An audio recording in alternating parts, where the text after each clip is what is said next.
श्री गुरुदेवाय नमः। आप सभी को हमारा सादर प्रणाम। आज हम अद्भुत आश्चर्यजनक किंतु सत्य इस पुस्तक के 19वें भाग को सुनने वाले हैं, जिसका नाम है खंडित होने से बचा समय दान का संकल्प। तो आइए इसे आरंभ करने से पूर्व हम परम पूज्य गुरुदेव जी, वंदनीय माता जी और माँ गायत्री को हृदय से प्रणाम करते हैं और इसे आरंभ करते हैं। बात सन 1990 ईस्वी की है। पूज्य गुरुदेव ने महाप्रयाण से कुछ दिन पूर्व अपने नैष्ठिक साधकों को बुलाकर कहा था कि बेटा, हमें अब मिशन का कार्य तीव्र गति से करना है और ऐसे में हमारा स्थूल शरीर अधिक उपयुक्त नहीं जान पड़ता है। अतः अब हम इस स्थूल काया को छोड़ना चाहते हैं।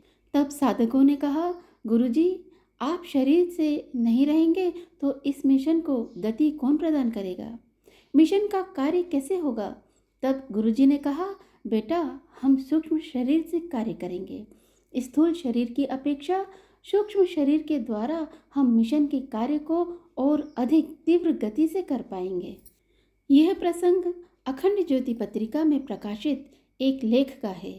इस लेख को पढ़कर मुझे बहुत आश्चर्य हुआ कि पूज्य गुरुदेव अपने सूक्ष्म शरीर से कैसे कार्य करते होंगे। लेकिन जब मेरे जीवन में एक अविस्मरणीय घटना घटी तो यह बात समझ में आ गई कि किस प्रकार गुरुदेव सूक्ष्म शरीर से तरह तरह के काम किया करते हैं। सन 1909 में मैं पहली बार शांति कुंज आया था। यहाँ की आध्यात्मिक ऊंचाइयों से प्रभावित मैंने मन ही मन संकल्प लिया कि अपने क्षेत्र में भी 5 कुंडी गायत्री महायज्ञ करवाऊंगा। 5 कुंडी यज्ञ में पूज्य गुरुदेव कदम कदम पर सूक्ष्म रूप से सहायता करते रहे।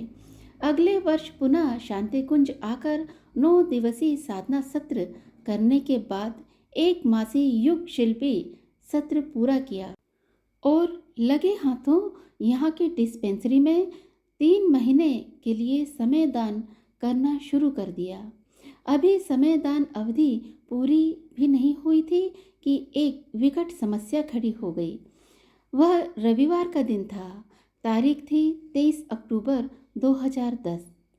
रात के लगभग 10 बजे मेरे घर से फ़ोन आया कि पिताजी के बाएं हाथ में पैरालिसिस हो गया है। यह सुनकर मैं सकते में आ गया। अपने आप को जैसे तैसे सहज करके मैंने यह जानने की कोशिश की कि अचानक यह अटैक कैसे हो गया।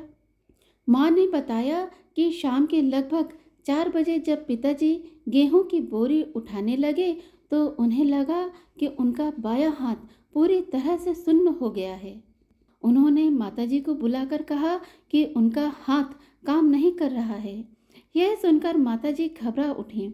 उन्होंने पिताजी का हाथ पकड़कर धीरे धीरे दबाना और झटकना शुरू किया, लेकिन इससे कुछ फर्क नहीं पड़ा। घर के सभी सदस्य अपना अपना काम छोड़कर पिताजी के पास इकट्ठे हो गए। आपस में विचार करके सबने यही तय किया कि तुरंत किसी डॉक्टर को दिखाया जाए। थोड़ी देर बाद ही उन्हें मुजफ्फरपुर के डॉक्टर श्री नृपाल सिंह सिगडोरे के पास ले जाया गया। जांच करने पर पता चला कि पिताजी का ब्लड प्रेशर नॉर्मल से बहुत ही कम हो चुका है। डॉक्टर साहब ने बताया कि ब्लड प्रेशर ही पैरालिसिस की वजह है। उन्होंने यह भी कहा कि बाएं अंग का पैरालिसिस बहुत गंभीर होता है। लंबे इलाज के बाद भी यह बड़ी मुश्किल से ठीक हो पाता है। दवा देकर डॉक्टर ने कुछ दिनों तक बेड रेस्ट का सुझाव दिया।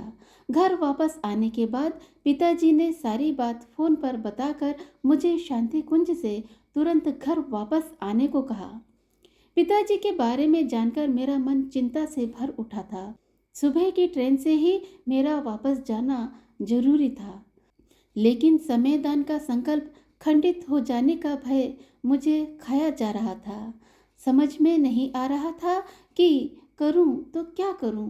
ऊपर से विभागीय अनुमति मिलने की भी संभावना नहीं दिख रही थी, क्योंकि प्रभारी डॉक्टर गायत्री शर्मा पिछले कुछ दिनों से शांति कुंज में नहीं थी। गांव वापस जाने को लेकर अनिश्चय की स्थिति में ही मैंने घर फोन मिलाकर माँ पिताजी को कहा कि वे आज से ही घर में दीप जलाकर नित्य कम से कम 3 माला गायत्री मंत्र की जाप शुरू कर दें। मैंने उन्हें भरोसा दिलाते हुए कहा कि आप लोग चिंता मत कीजिए, पूज्य गुरुदेव की कृपा से सब ठीक हो जाएगा।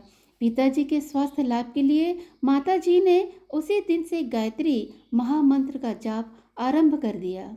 इधर मैंने भी अपनी प्रातःकालीन साधना के दौरान माता गायत्री से पिताजी को शीघ्र स्वस्थ कर देने की प्रार्थना की। फिर मैं पूज्य गुरुदेव एवं वंदनीय माताजी के समाधि स्थल पर सिर टिकाकर उनसे प्रार्थना करने लगा कि वे मेरी इतनी कठिन परीक्षा ना लें। यदि मेरा यह समय दान का संकल्प पूरा नहीं हुआ तो मेरी आत्मा मुझे हमेशा धिक्कारती रहेगी, किंतु यदि मेरे पिताजी की बीमारी इसी प्रकार बनी रहती है तो आत्मा पर बोझ रख कर भी मुझे वापस जाना पड़ेगा। अब इस दुविधा से मुझे आप ही उबार सकते हैं। अब मेरी डिस्पेंसरी जाने का समय हो चुका था। वहां जाकर दिन भर तो मरीजों के दुख बांटने में लगा रहा, लेकिन शाम को वापस आते ही एक बार फिर से चिंतातुर हो गया। पूरा ध्यान घर की परिस्थितियों पर ही लगा था। तभी शाम को 5:30 बजे घर से पिताजी का फोन आया। उनकी आवाज़ प्रसन्नता से भरी हुई थी। उन्होंने बताया कि उन्होंने मेरे कहे अनुसार दीप जलाकर गायत्री मंत्र की 3 माला का जप पूरा कर लिया है और जप के पूरा होते होते उन्हें लगभग 80% आराम मिल चुका है। यह सुनकर मेरी खुशी का ठिकाना नहीं रहा। पिताजी से सुनकर भी सहज ही विश्वास नहीं हो रहा था कि सिर्फ 3 माला गायत्री जप से ही पैरालाइसिस जैसा घातक बीमारी लगभग 80% ठीक हो गई। गुरु सत्ता की इस असीम अनुकंपा से मेरी आंखें भर आईं।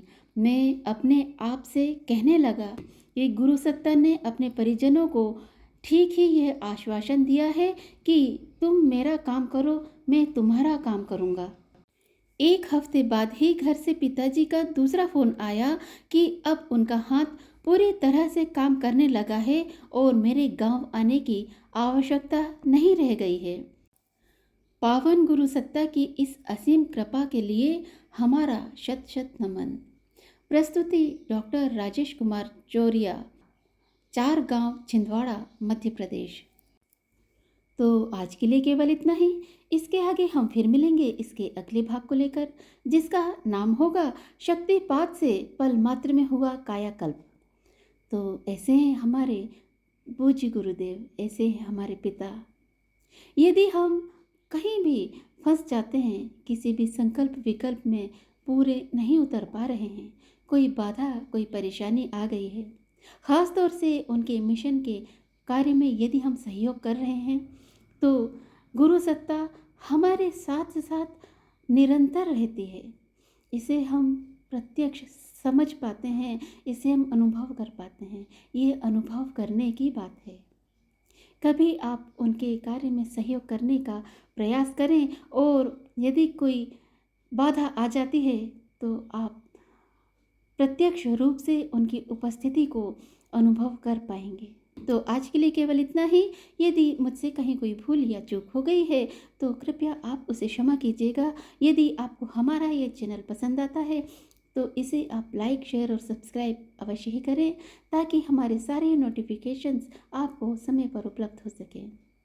आपके लाइक से हमें कुछ नहीं मिलता, परंतु एक मनोबल ज़रूर ही मिलता है, एक उल्लास ज़रूर मिलता है कि हम इस तरह की वीडियोस और भी बनाएं। तो इसे लाइक करना बिल्कुल ना भूलें। तो जाने से पूर्व एक बार पुनः हम परम पूज्य गुरुदेव जी, वंदनीय माता जी और माँ गायत्री को हृदय से प्रणाम करते हैं और आपसे आज्ञा लेते हैं। तो अगली बार मिलने तक आप सभी को हमारा सादर प्रणाम।